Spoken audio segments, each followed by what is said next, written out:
Mayorya ng mga Pilipino ang nananatiling tiwala at kontento sa pamamahala ni Pangulong Ferdinand R. Marcos Jr. batay sa survey ng social weather stations. Partikular na dyan ang pagtugon sa kalamidad at pagpapaganda sa edukasyon. Si Joshua Garcia ng PTV sa Balitang Pambansa.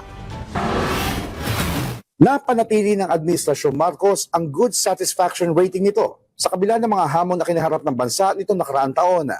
Batay sa survey na isinagawa ng Social Weather Station nito lamang Disyembre 2024, 59% ng mga Pilipino ang nasiyahan sa pamamahala ni Pangulong Ferdinand R. Marcos Jr.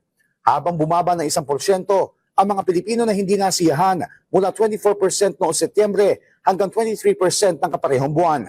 Dahil dito, ang net satisfaction rating ng Administrasyon Marcos ay positive 36 na itinuturing ng SWS bilang good, katulad ng nakuha nitong rating noong Setyembre na nakaraang taon.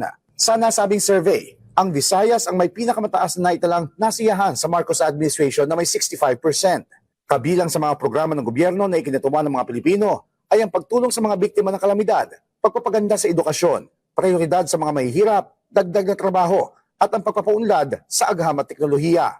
Habang nakatanggap ng good rating ang ilan sa mga programa ng kasalukuyang administrasyon gaya ng pabahay, seguridad sa pagkain, transportasyon at iba pa. Gayunpaman, nakapagtala naman ito ng mababang marka sa pakikibaka sa inflation na may net satisfaction rating na negative 12. Habang moderate rating sa pagtutok sa hindi pagkakaroon ng gutom sa mga pamilya na may positive 26 na net satisfaction. Neutral naman ang naitala na rating sa mga issue tungkol sa laban sa krimen, pangangalaga laban sa pagmamanipula ng presyo ng langis at pag-aalis ng katiwalian.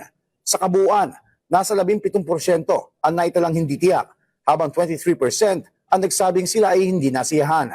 Ang survey ay isinagawa sa 2,160 respondents sa buong bansa sa pamamagitan ng face-to-face interviews mula December 12 hanggang December 18, 2024. Mula PTV, Joshua Garcia para sa Balitang Pambansa.